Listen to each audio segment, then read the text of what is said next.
Is that my supervisor back? Oh, there she comes.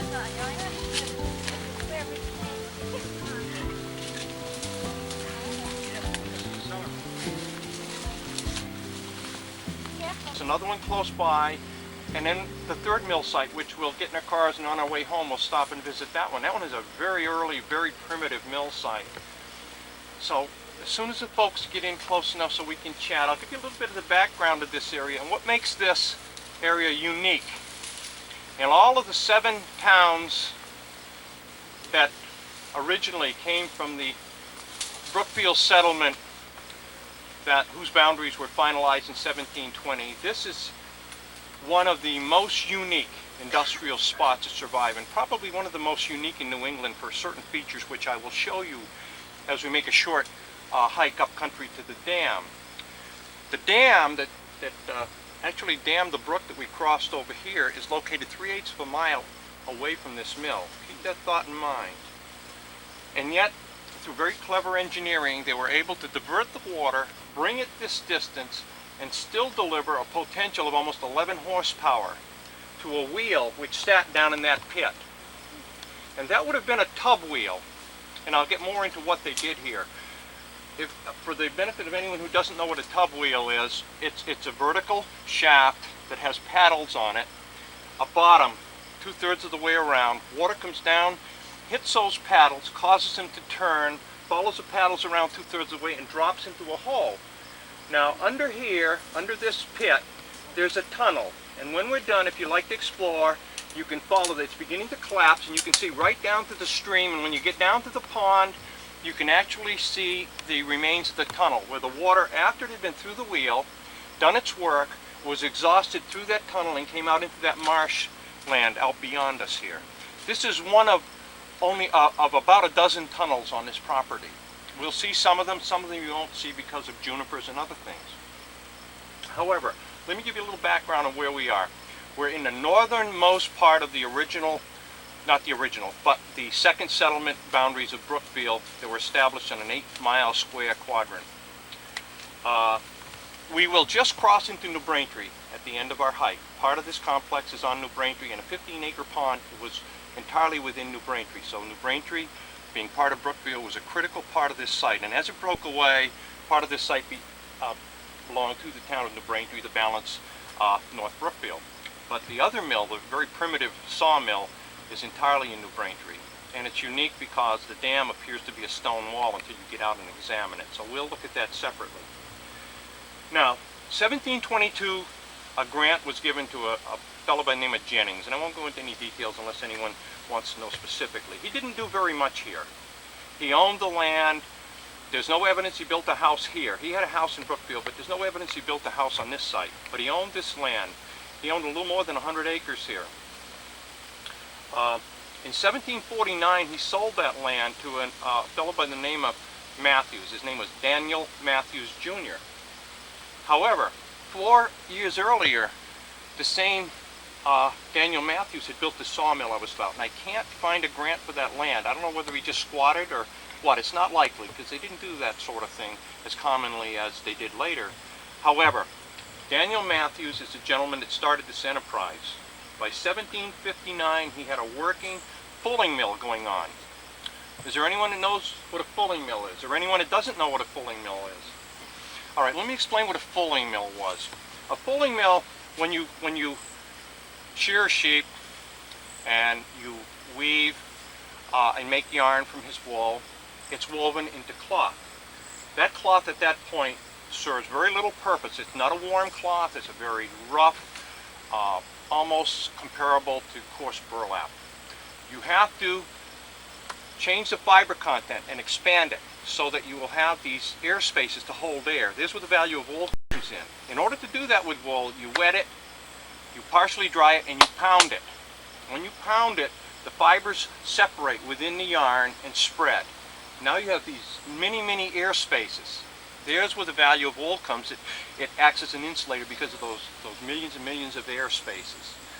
And then, of course, it's dyed and made into fabric. This is what this complex did originally. Okay? Now, what about Fuller's Earth? Well, we can get into teasels and earth and all that. If anybody wants to expand on anything we say, we can. I'm going to focus primarily on this, and then later we can chat about all those things you're talking about. Fuller's earth isn't used in the fulling process. Fuller's earth is used in the process. And did they dig that around here? Or that I don't know. Maybe Someone else can expand on that. I'm more into the engineering and the mechanical aspects of it than I am into all of the technical aspects, except for the actual manufacture of the cloth itself. So I'm sorry I can't expand on that. Can you, Connie? Do you know? All I know is I have a box of Fuller's earth that my grandfather, that was my grandfather's thing. See, I can't expand on that. How wide a cloth do they normally, how wide do they normally weave, Connie, back in those days? I don't know. Well, it's the width of the looms. You have to understand that we weren't dealing, Slater's mills didn't start in America until the beginning of the 19th century. Keep the thought in mind that we're 41 years earlier than that. So all the weaving is still being done by hand. Now, a fellow by the name of Upham in Brookfield on Rice Pond had the first so-called woolen factory in America. He had a woolen factory because he bought 2 or 3 looms and he hired people to come in and very laboriously move the shuttle back and forth and do it by hand. But they were making cloth for money. People did that in their homes every day because that's where the bulk of the wool and the bulk of the cloth came from. Carding mills had begun to come into America by 1800, so the carding was done by hand. And in 5 minutes on a carding machine, you could do the amount of work that one of these little girls would do in 8 hours or 10 hours a day. Of course, they can make a nickel a day doing that, and you're going to be disappointed in losing that opportunity. But the carding mill could do that for half that price. Now, what happened? People would make their wool and bring it here, and then it would be processed. Now, later on, the foundation goes out here 25 feet, and slightly to the side, you can see part of the stones behind us here. Later on, this expands into something more than that. It becomes a manufactory. By 1825, this site was taxed on the manufacture of 10,000 yards of textiles, 5,000 of casimere, and 5,000 yards of satinette. And this, by that time, had become Elijah Mathiew, which was, I believe, a nephew or a grandson, I'm not sure which, of the original Daniel. They were taxed on that amount of production. Most of it has to do with wool cotton combinations of cloth. That was produced on this site at that time. That was an enormous enterprise. It was being done by machinery by that point in time.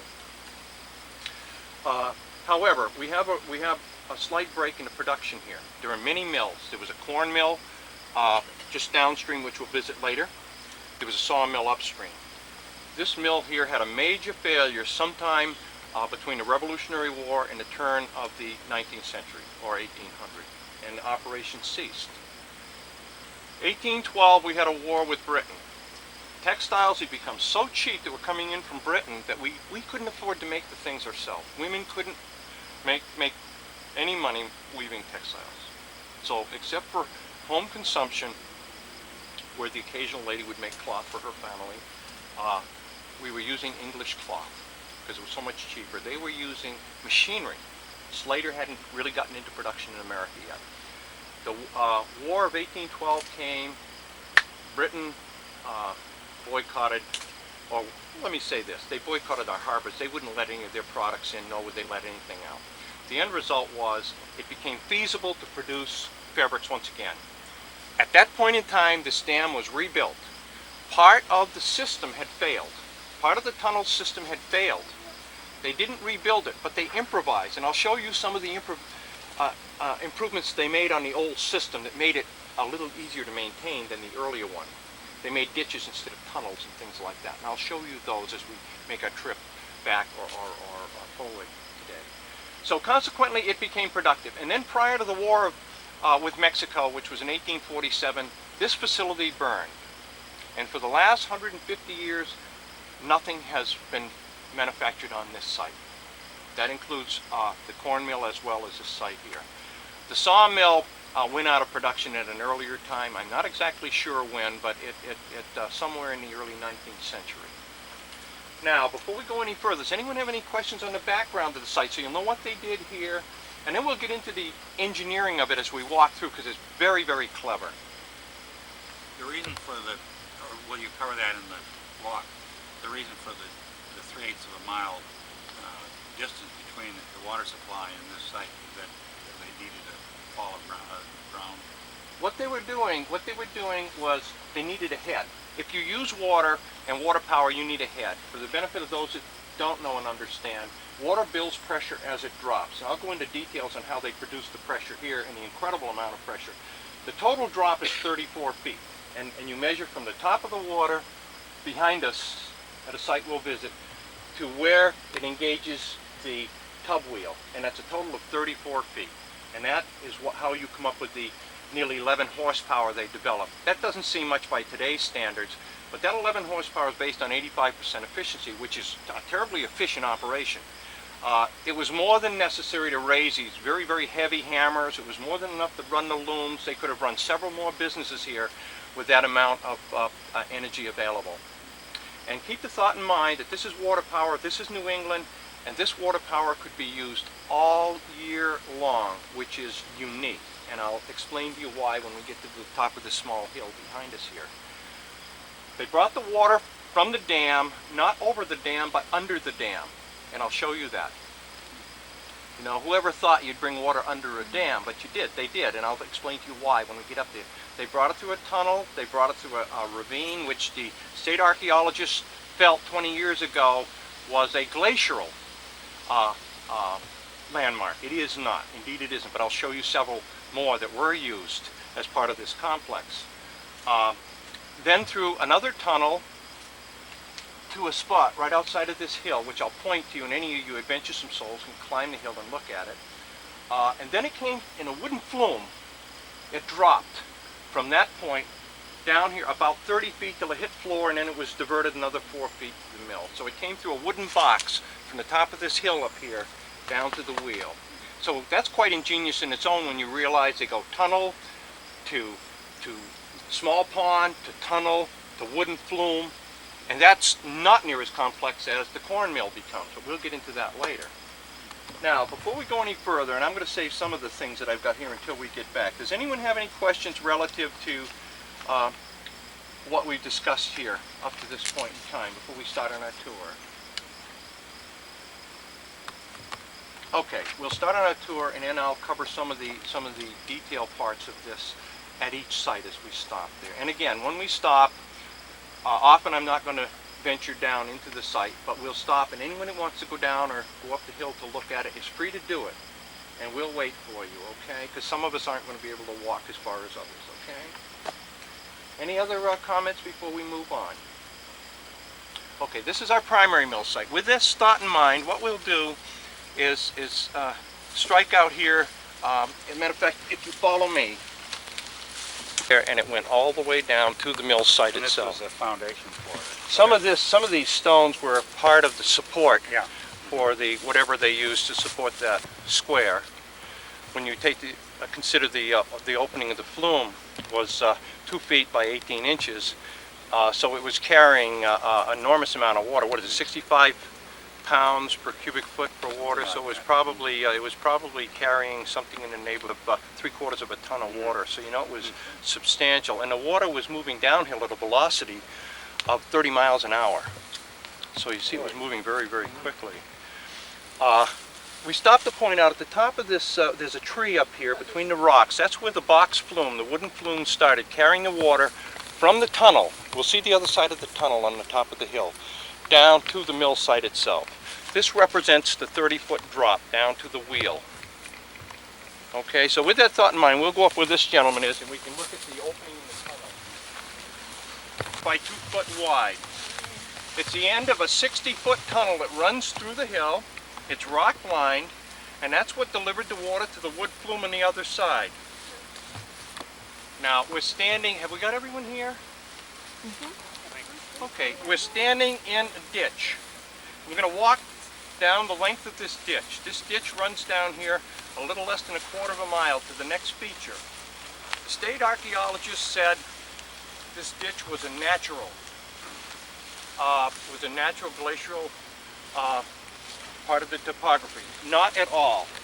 The earth in this ditch and the sides of this ditch are made up primarily of Paxton, Vinaigrette, and Scituate soils.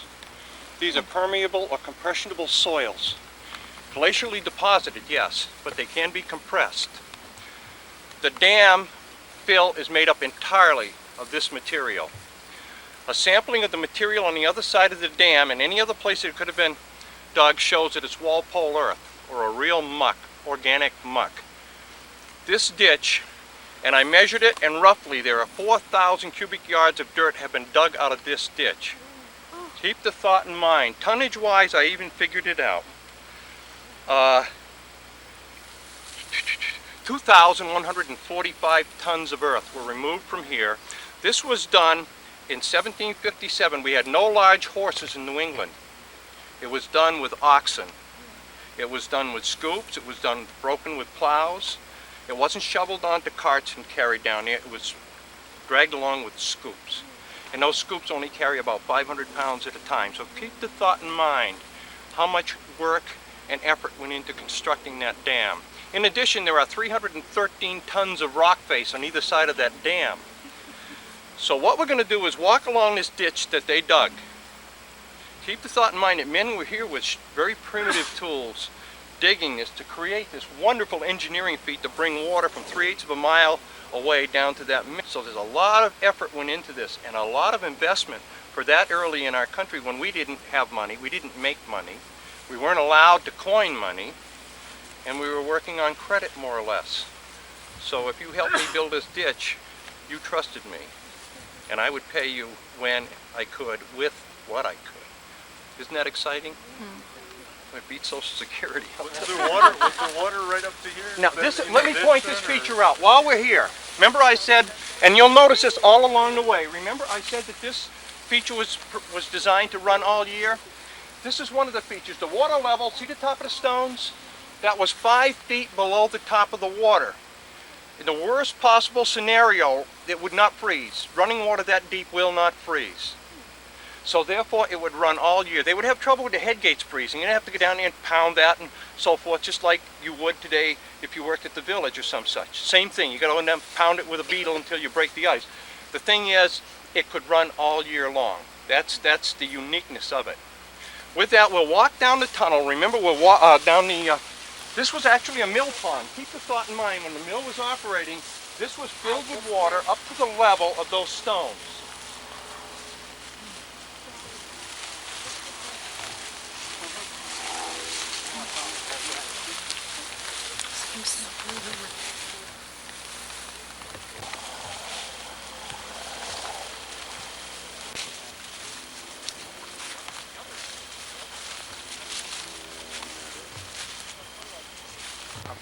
Are we all here? No, not yet. The building of that tunnel must have been quite... What it amounted to was to build a ditch, and usually then they'd lay hay or something and then fill the dirt in, and it would compress gradually and then not fall through.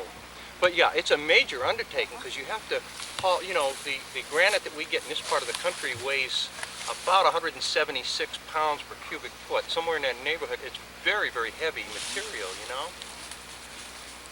Okay, this is the dam face, part of the dam face. We'll see a much more significant part of it as we walk down the dam. A lot of it has now eroded away, been covered over, washed over from the many floods that we've had. The level has dropped dramatically. The top is pretty well gone. The stones have settled into this very soft Walpole earth that you'll see on the other side of the dam. It's organic. This was built on the organic soil, unfortunately, so you begin to lose height over the years as it packs down into that soft soil with the variations, tremors and what have you.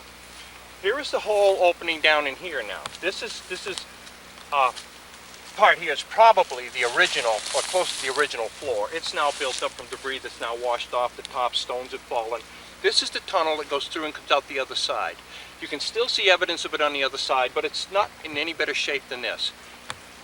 The dam itself was 5 feet above the opening. Therefore, this would not have frozen. And you don't have water spilling over the dam to give you the head and the power. You have water coming out from under the dam, running through this, filling this ditch, because this ditch drops. There's almost a 5-foot drop in this ditch. So the end result was you would have a higher section on that end than you did on this end. You had sort of a mill pond that accumulated on that end. Okay, that's how this thing is set. It's not that much variation, but there's enough of a variation to make a difference. With that, anyone have questions before we wander on out of here? We'll go up onto the dam face. Was the dam sealed in any way? The dam, sir, was made up of a permeable soils, the 3 different soils that I mentioned earlier, vinaigrette, Paxton, and Situate earth. Now these are more like gravel. As rocks rub against other rocks and what have you, they break down into small, comparable to what New Englanders would call bank run gravel, but not a coarse, a relatively fine bank run gravel, but not smooth enough yet to become sand.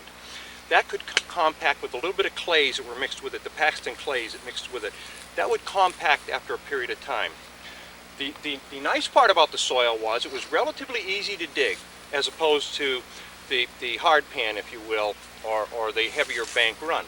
So they could build the dam. The disadvantage of that was you could never compact it hard enough so they could withstand everything nature threw at it. And that's why the dam failed for whatever reason at a relatively early part in its history. It only lived probably 40 years, 45 years before there was a major failure of some kind, and we don't know what kind because they weren't reporting that sort of thing. We didn't have a newspaper, and it was no loss of life, so it wasn't anything spectacular where someone made a suitable note of it. But it's now compressing more and more, and that's part of the reason you lose the height of the dam as well. When you run into the stoneworks further down near the water where it was actually on ledge, then there's less of a loss of the height of the dam, and you can see the dam was actually a 9-foot high dam, at least at that point. So why don't we wander down yes. How long do you think it took? How many people do you think worked on building this, and how long did it take them before they were operational? Ordinarily, to build a dam in New England, and I got to say a regular, normal dam in New England, it was a 2-year project, and it was the biggest investment in building a mill. So if you were going to build a mill, you usually hired someone who had an expertise in building dams, because you were putting out 2 years of labor for, and it depended from time to time on the numbers of people you employed. As far as landowners in New England, probably less than half of the people ever really owned enough land to be called farmers, that owned enough to vote and that sort of thing. The majority of these people were looking for work. They were looking for work year-round. This is a splendid early spring, late fall project. You find records of ministers coming out and doing physical work for 10 days in return for so many shillings of pay. And the going rate on pay in the 1750s was something in the neighborhood, and I can't convert that into dollars because there was so many changes economically in the world, but it was something in the neighborhood of 13 shillings. So this guy Mathews was quite well to do then, to employ these people to build. He had a reasonable backing, and it was not incorporated, so he didn't, if he got loans, it was on the side. He probably came here with some money from his family. Connie, do you have any background on where the Mathews came from? I haven't really gotten into that aspect of it yet. I will, but he did come here with some capital. You know, in a period of time when a man probably earned, and I say 1757, $100 a year for 300 days of labor, this man, he probably put several $1,000s into this operation between the building, movement of stones, building of the dam, and so forth. So that gives you an idea. Before it started working, it was 2 years. It was a 2-year project. Before to make the dam, before he did any of these other things. Of course, he dug the ditch making the dam, which was great because he had the soil close by. That was one major advantage. Are these local stones? Yes, they are. They're all from the very near vicinity, very close by. So the 313 tons of stone, as big a job as it is, it still was convenient because they didn't have to bring them in great distances like many other mills in this part of Brookfield. So he was fortunate in that. Maybe that was one of the reasons why he selected this site, was the availability of materials as well. Okay, well with that we'll go up onto the dam face and move down towards the water. But it's buried under the junipers, and we're not even going to get into that today. You want to explore another? Sorry. You want to explore another time? You may. But I'll explain that to you later how it worked, rather than try to fight that terrible problem of getting through that juniper to discover where the openings are. The tunnel has collapsed. However, let's go down the dam for the time being. He's standing in the mill pond. Get out of the water, son.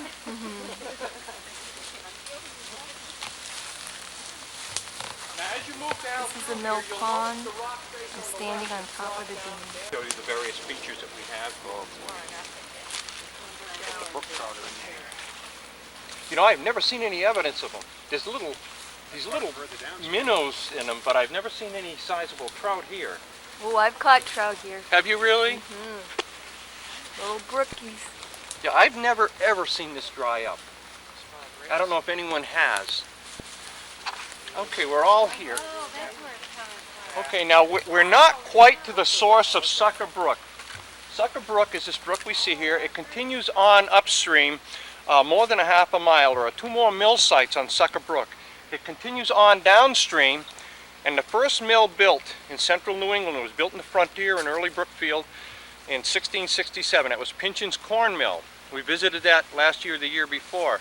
That was on this stream.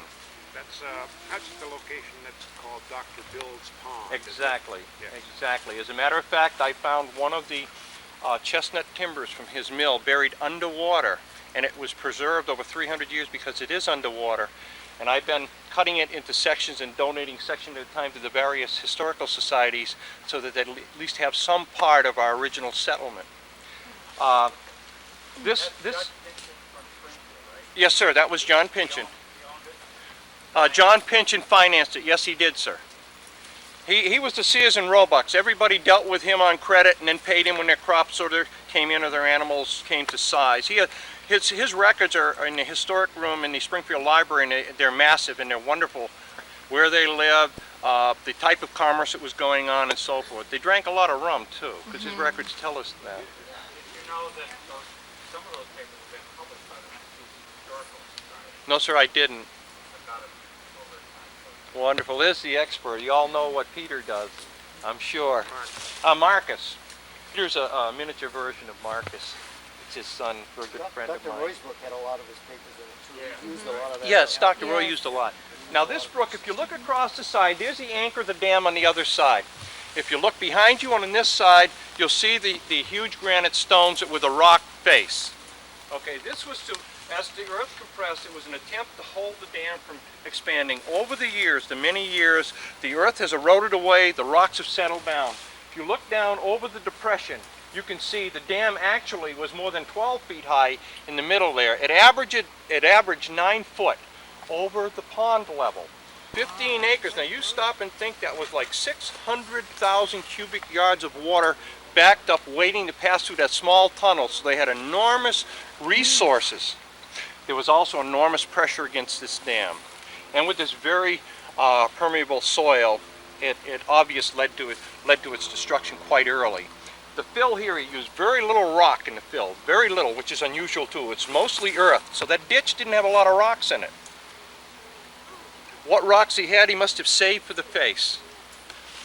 The stone walls on that side are significant. The stone walls on this side are insignificant. You can see a few of them, and they're not very dramatic. So he used almost everything he had to build his retaining walls. When the dam failed, there probably was an overflow in this dam. This controlled the level of the pond. He could remove boards and drop the level or raise the level. But to take water out of the pond, drop at that point. Not this one. This one took water from where I showed you, from the bottom. Okay? But the head is calculated from the top, because as you get more and more water, you get more and more pressure on whatever's at the bottom. So that increases the efficiency of the water coming out of the hole. So it's like it's run that much further, if you will. Well, at this was rebuilt in the War of This, for War of 1812, this dam complex was rebuilt. I suggest the tunnel system failed on the corn mill, which we'll show you on the way out. I suggest it failed because even now it's a failure. Even now you can't find most aspects of it. I have found several engineering changes they have made to try and modify that, and that failed. So I'll show you their latest and best effort, which was probably about 1812. And it was the simplest possible thing that they could have done, and I'll show you that when we get back, okay? One small tunnel and a large ditch solved all their problems. It's something a man could have done probably in a day. Now, any other questions we have about the mill site here before we leave? Where did all the rocks that made up the face over in here where the dam was breached? They're not lying down Did the water drag them down, or the spring freshets have just pushed the rocks?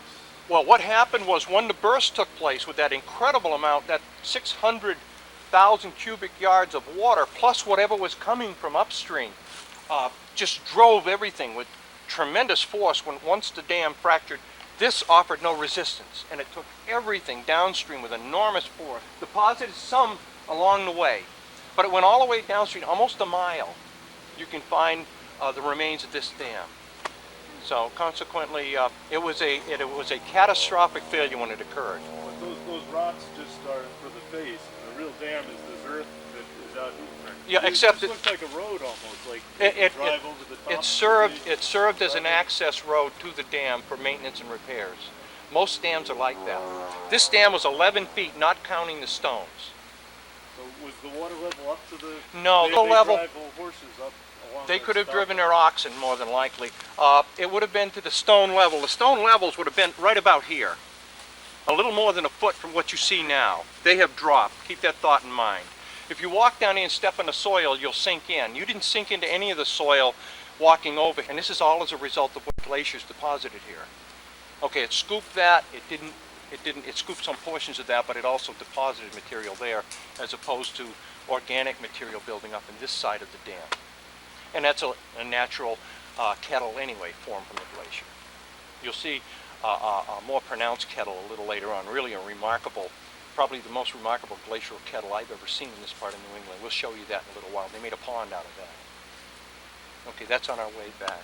Any other questions? I want to share one thing with you before we leave here, before everybody gets sleepy and miss out. I do a lot of the first settlement exploring, and every year I find something very, very dramatic. And this time here I found some early 18th century horseshoes, including the nails to drive them on. And some of these nails look like they've never been used. They just come out of the forge. So I wanted to share these. I found these on the back side of Foster Hill at a new cellar hole I found there. This side is gone, but you notice it's merely a flat plate with holes punched in it. This side is rotted away. That's 18th century. A 900-pound horse was a huge horse. You didn't see any of the huge Belgians until 1840 here in this part of the country, 1850. That's an early horseshoe. I want to pass it around so you can all see that. And I want you to look at the nails. This nail here was within a few inches of that horseshoe. I didn't clean that nail up, but it's made of wrought iron. This one was close by, and you can see some of the oxides attacking the iron, but it's so heavy with silica, it suggests to me this is made of local iron. So I'd like to pass these around. They're real treasures, so hold on to them. Notice the horseshoe. Who's got the shoe? Could I see that just a moment? I want to show you something too different. Modern horseshoes have a taper. They drive up into the shoe, and I don't want to insult your intelligence. I haven't done anything to this. See how that works? It's flat. That shoe would come off very quickly. But the fact of the matter is that most of the travel is being done on relatively soft earth, so the shoes would last considerably longer. Okay, with that in mind, I'd like to pass these around so you can examine them. And keep the thought in mind that these are nearly 300 years old, and it's just as they come out of the earth. Fortunately, they were in gravel, so that preserved them because the water drained away. But I found many wrought iron artifacts. That speaks well for our local iron. It has a lot of silicates in it. I have a piece of iron from Jenks Mill, sir. I'm going to donate that to the North Brookfield Historical Society. I have a big clinker that came from there. I have a piece of chestnut from the plume and a brick from the furnace. I found that walking up and down the river, digging in the river itself. And I'm going to identify these things, and I'm going to donate them to the museum over there. I'm not sure if you can see the separations between the silica and the iron. I dug that up there. I don't know if it's a piece of the machinery or if it was part of the bar they made there. It's typical of the kind of bar they would make there. So I'm going to donate that. It's a relatively long piece, and there may be someone with some degree of expertise that cut a section and take it in and analyze it somewhere along the way in future generations. I don't know, but I don't have that wherewithal. Any questions anyone has before we start back and look at some other features? I want to, Nancy, would you rescue my artifacts when we leave from here? And no additional questions. We'll go on back, and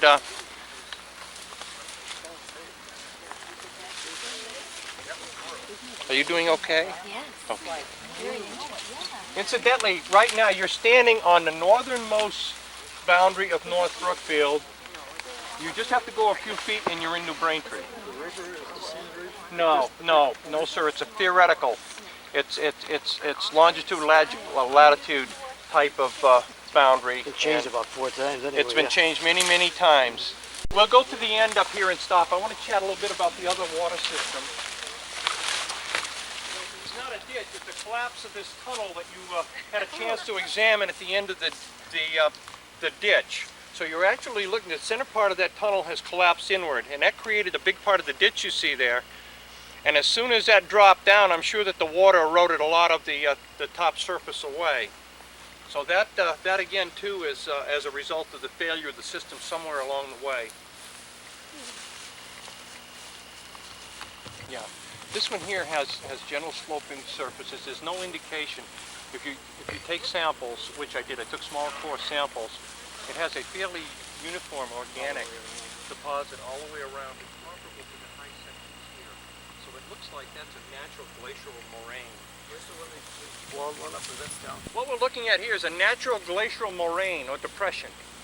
When the glacier pulled back, this was left here. This remained here. This is not man-made.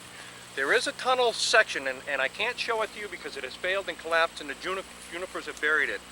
It runs 80 feet back, and it goes through that wall in the dam, down at dam level. Again, the dam has fallen over the opening, so without a major effort to restore that, that will not be seen by anyone again until that undertaking is made, because earth has fallen down over the opening, over the tunnel, and what have you. You'll be able to see part of the system a little further down. This is a second system feeding out of that, feeding a corn mill. Now let me explain for the benefit of people that don't understand what a corn mill is. If you go to England today and you use the word corn, it includes barley, wheat, rye, corn, or maize, a mill that did all grains. After that it became known as a grist mill. Corn was no longer known as corn, or maize rather, or Indian. It was then called corn. So keep that thought in mind. So when you see old maps that says corn mill and another map says grist mill, you're talking about the same thing. You're just Americans are changing the language. We start very early. We change the language. So corn becomes what maize used to be. But England's stuck by the tradition, and corn is still any grain when you get to that land, and maize is what we call Indian or our corn. Okay, with that thought in mind, we're going to walk down this high spot here until we come to the next feature. If anyone has any questions, just ask out.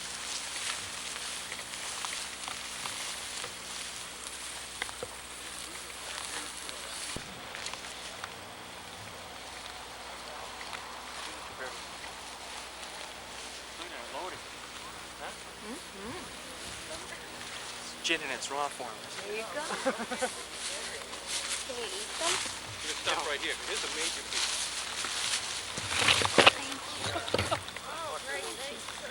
What a nice daughter.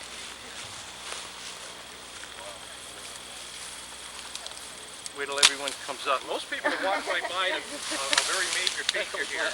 It's awfully hard for 20th century people to go back 200 or 300 years in time.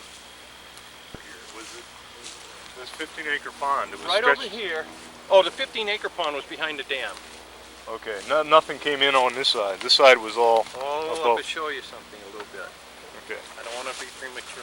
Okay. This was Surprise. filled with water right here. Remember this? Right Okay, over this there is where the start of tunnel is. Okay. Okay. That's right. That's right. As soon as everyone gets close by, I'll show you the next feature. You can't see much of it. But remember, this is a ditch that had water in it.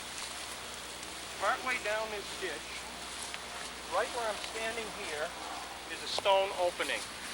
Another tunnel. Under what was the access road, they put a tunnel, and look what come out on this side. Wow, a ditch.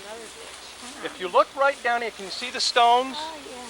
That's the mouth of the other tunnel that failed. This is their improvement. Now you don't have to follow me, but this ditch fed the water down. Let's follow. The tunnel that failed, it went back over the hill. Right. This water continues down the hill, and I'll show you the other side of it further. Remember, the ditch is a new change, probably 1812 or so. The end of the tunnel was the original tunnel or feed system to feed the corn mill. So we'll intercept that on the other side over here where you can get a better view. See where the pond is, sir? Yeah. That's a natural glacial kettle. Right. Now, I don't know if you can see where he's standing or not, but there's a bit of a stone construction there where the water comes in and fills the pond. Don't set a tunnel where then when they failed, they made a ditch and they connected the initial dug ditch and filled this as they needed it with water from that, so they were able to alternate, run both mills whenever they chose. There was a Yes, that was the ditch that comes out right over there. The gentleman was standing at the top of the ditch, which shows you about a 25-foot drop to the center here. Now we'll go around and visit the site of the mill. This is the second mill. Yes. stone wall. We're walking down. Some of them are covered up. You can see part of the pylons right out there now. Over here you can see them. See the stacks of large stone? Top of it's lost, but that was the pylon that held up the end of the corn mill. As soon as everyone gets here, I'll explain what. Here comes Mr. McCorson through the flume. The corn mill sat on this site. You can see the one foundation where I cleared the brush on this side. The second foundation is here. The water in that huge glacial kettle built up to a depth of 25 feet. However, a lot of that water was never used because we were dealing with a 7-foot high dam. Now this sits on ledge and it's never really sunk and failed. So this dam has stayed pretty much the way it was built. This was probably built sometime around 1759. Okay, and it stayed in relatively good shape. The corn mill ran down, and if you look in the water, you'll see one stone piling to the left, and a second is actually underwater now, but the building was suspended on that. The building ran right over where we're standing. Are the stones over here? No, sir. No. There's one by that tree. Yes, ma'am. You're That's talking right. about that flat one right there. Yeah, by there's that several tree. flat ones stacked. Yeah. That was part of the pylons. There's one an equal distance from water. And if you really stretch your imagination, you can see the end of the tunnel. If not, I cut a path through the brush, and you can see it when we go around the back, the overflow from the water wheel from the fulling mill. Now this had grist stones. It was a horizontal stone. Because of the amount of drop that he had from here to the end, this more than likely was a simple paddle wheel. A paddle wheel is nothing more than a paddle on a vertical shaft. And that vertical shaft would have swung a stone with another stone on top, and that would have ground the grain into a usable commodity. So, and usually they did that for shares. In the 18th century, it was, I believe, 1/9 share.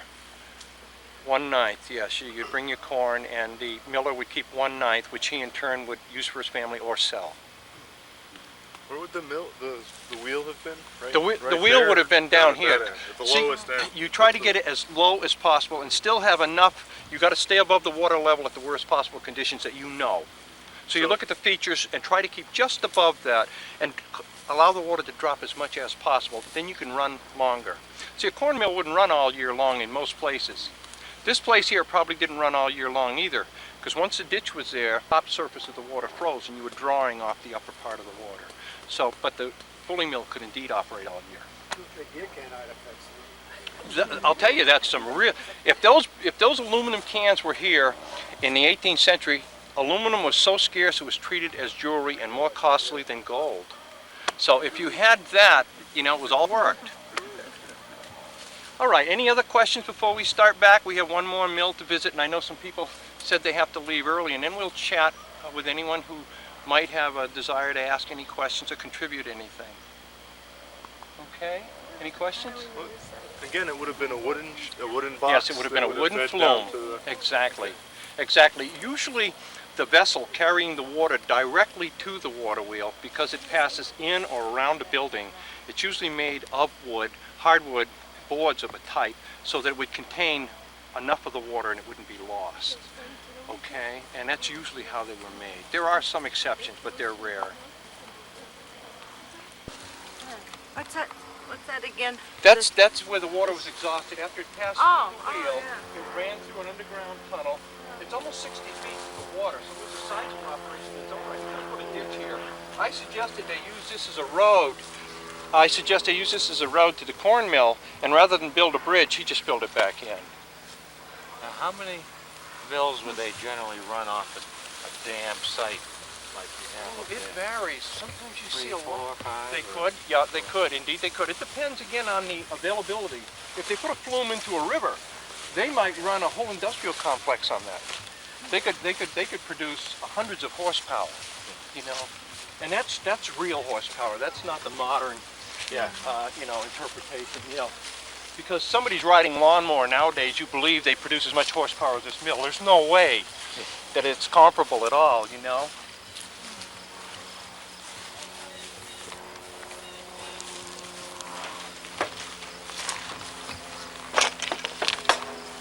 This is an exciting place to live. Yeah. You've only seen the corny stuff, the industrial stuff, but some of our tours you'll find a lot of excitement. It is, they're very clever engineering-wise. Very practical. Yes. Supposed to be the road out. Suppose it was the Yes, this is the access road. As a matter of fact, it's the only relatively constant high ground that we find here. In 1790, Oliver Evans wrote a book. It's called A Young Millwright's Guide. And modern mechanical engineers are baffled by his formulas. How did he get them? He's using formulas that are literally hundreds and hundreds of years old, because math indeed is a science. But this man, and as many of his tables that I use to compute the horsepower and the various other things for our mill, and it's also because of his book that I'm able to understand some of the things that happened here. This and why did they do that? So actually, these people, even though they probably didn't have access to his book, used a lot of the principles that were probably passed on from their fathers. Millwrights would work in one mill and then come down and outfit up a piece of equipment. Exactly. And dam makers particularly, you find them moving all over New England and lending their expertise to constructing dams. Narrate in this cassette. And we'll be in New Braintree, and we're going to stop alongside the road. You can either get out of your cars or not, and we'll look at the very, very early sawmill site with a beautiful dam that's been breached now, but it's a beautiful dam. It looks like a stone wall as you go down the road. It isn't. And it's worth looking at a little more closely than people have the day. Stop by and wander through it. It's not particularly easy to get to, but it's not that difficult either. So with that in mind, whoever wants to follow me, come along. I'd love to share it with you. There's also a beautiful 18th century bridge there that you can look under. They pointed it up with concrete afterwards, but you can still see the wonderful foundations that were made certainly a couple of 250 years ago, and that's worthy of note as well. And that's only like a 2-minute ride up the road here if you want to come. And for the benefit of those that are going to leave us, I want to thank you very much for coming. Okay, and the rest of you just follow me, and we'll be there shortly. It's not difficult. It's just not particularly walk right down to the water if you like. So this way, it's opened up. That originally it covered that front across here, and this was all pond. But since it's breached, it's now just part of the brook system that reaches down from central to Braintree. As soon as everyone gets here, yes, ma'am. Is this different water way than we? No, this is the same. This is the same one that goes into Pinchin Pond. It's also one of the primary feeders for Wickabog. Yes, it is. Yeah, you have Millbrook and you have Sucker Brook. Yes, it is. That's a corn mill. That's up off 67. It's off near Ray Small's property. That had a very simple paddle wheel. That was a very crude early mill, probably about the time of this one or a little earlier. I don't know who put this one up. I don't know anything about it. Well, I know who made this one. I'll tell everyone in a few minutes about this one. As soon as we get, is everyone here? Okay, listen, we're standing on the dam. This is a significant dam.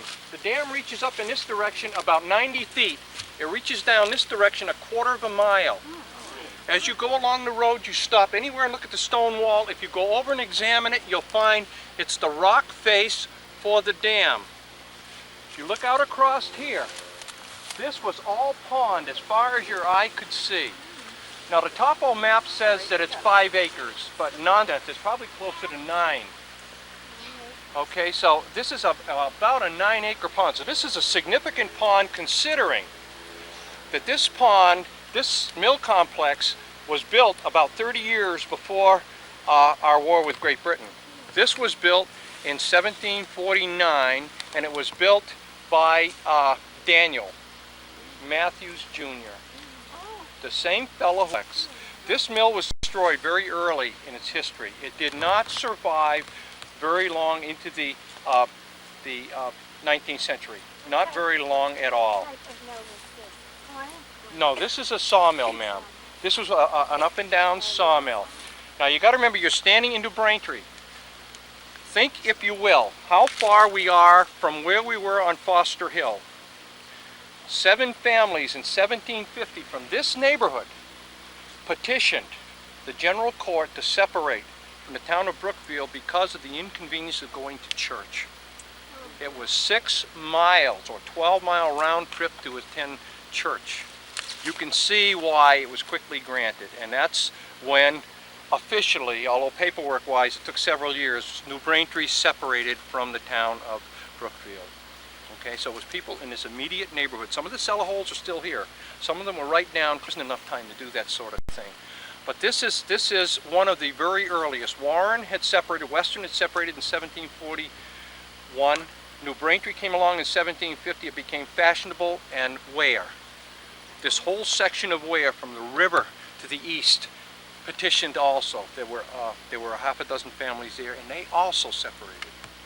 So that was the beginning of the build down of the second largest town in Worcester County. In 1810, Brookfield was still larger than the sire town. It was much larger than Worcester.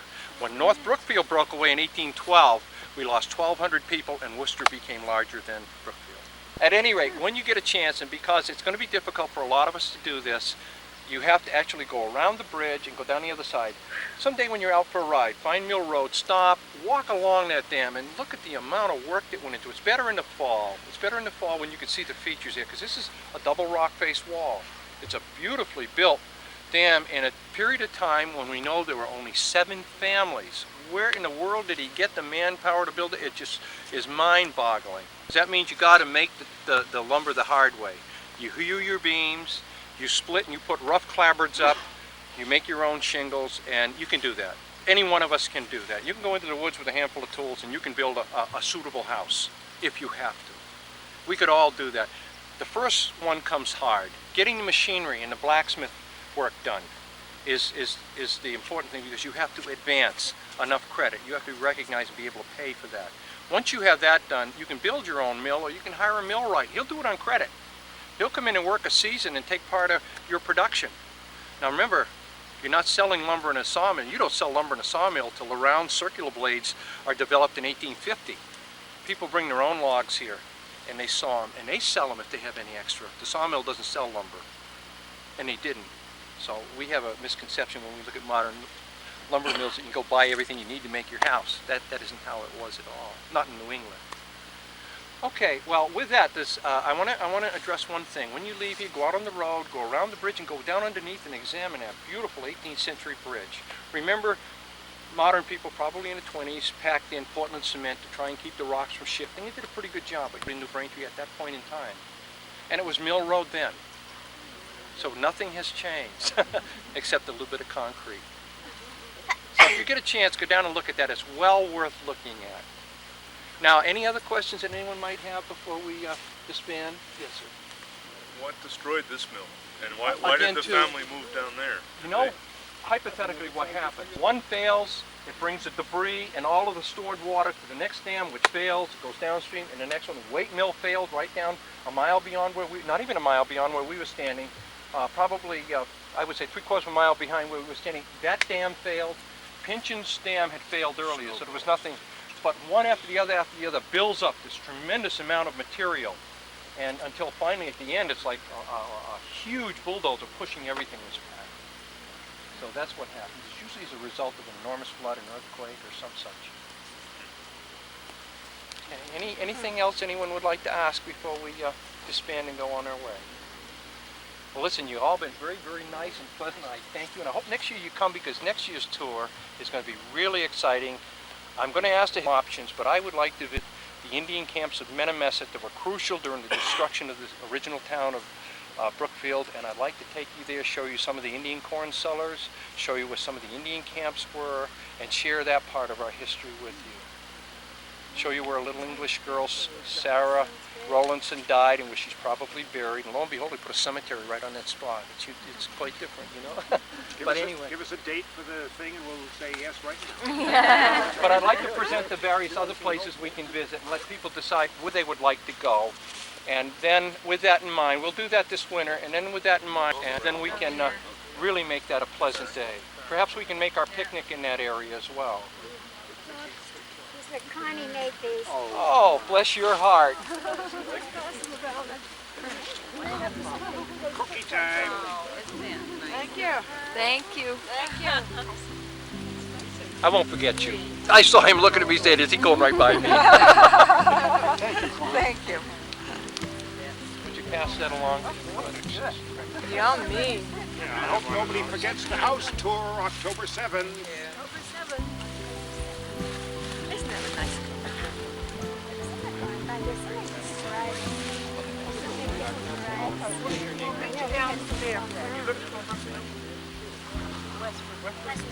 What grade are you in? How about you?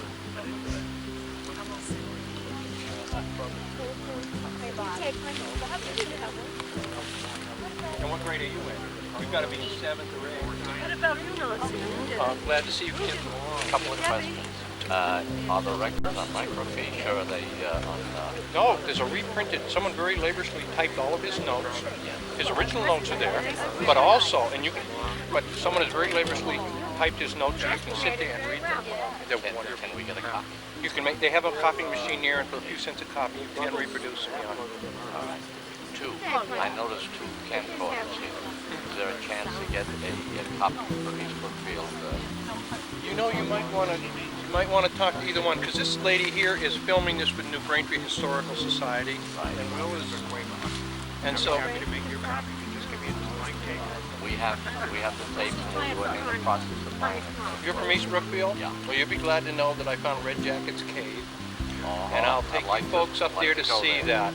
Red Jacket is probably the last surviving local being from Wachusett to the Connecticut River Valley Indian who lived in this area. He did odd work at Henshaw's Tavern over there on the old road to Charlton, and he lived in a cave along with a fellow called Long John. He died in 1840. They buried him in his cave and walled it up, and his sword is resting in the West Brookfield Library in the Historical Society. So we now know where that cave is, and I found the burial place of where Long John is in the Sand Hill. So I'll share that with you all too. Good. That's coming, that's one of our tours later on. I've heard about it. I'd like to hear it. I'll bring the tape. Thank you very, very much. You're entirely welcome. Wonderful audience. Oh, that's horrible.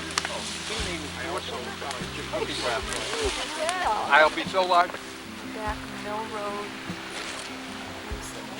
Warren Greasy Farm.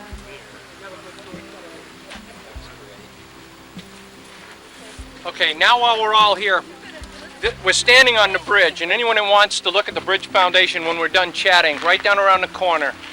The dam runs along here. As you drive up the road, you'll see the stone wall. On this side, notice the ditch. It runs parallel with the road. It runs up beyond that gentleman and beyond that, I believe it's sumac up there. And I believe that the water, the overflow from the dam, because part of the dam has fallen, and I think that was the lowest part of the dam, I think it ran under the road of the pond. Now there's no evidence except a brief description of the mill itself, which is a very crude mill, and it appears to have set very close to where the dam was. So the plume must have come through where the stream is now. That's conjecture, but as far as I can figure out, that's where it came through with an overflow at the end of this ditch that you see running parallel with the road, which is up here some 50 or 60 feet. Now, as a matter of fact, the head on this one here, because sawmills were seasonal anyway, you know, late winter, early spring, they only ran 2 or 3 months of the year. in that period of time, that was probably enough. There was probably enough water from snow melt to give them whatever they needed to run that mill. And an up and down sawmill with a flutter wheel could operate on a couple of horsepower. So, and that's probably all you would have gotten to it. Okay, well, with that thought in mind, anyone who wants to see the bridge go down and the rest of you, next tour. Beautiful, beautiful built bridge, and you can see they've stuccoed it with Portland cement to try and preserve it. You can see that they've gone all the way down, as well as what we're standing on, and it rests in the bottom of the bridge, the riverbed, and you see this is part of the dam, and it's leaning up against the bridge. So that tells you that the bridge was probably constructed about the same time as the dam. It used to be wooden Yes, cross. yes, that was wooden cross members. But it's now become a modern bridge, so therefore it has to meet the minimum state requirements, and so therefore it's been covered over with a slab of reinforced concrete. But it's a marvelous structure. We have a lot of wonderful 17th and 18th century bridges in Brookfield. We're very, very fortunate.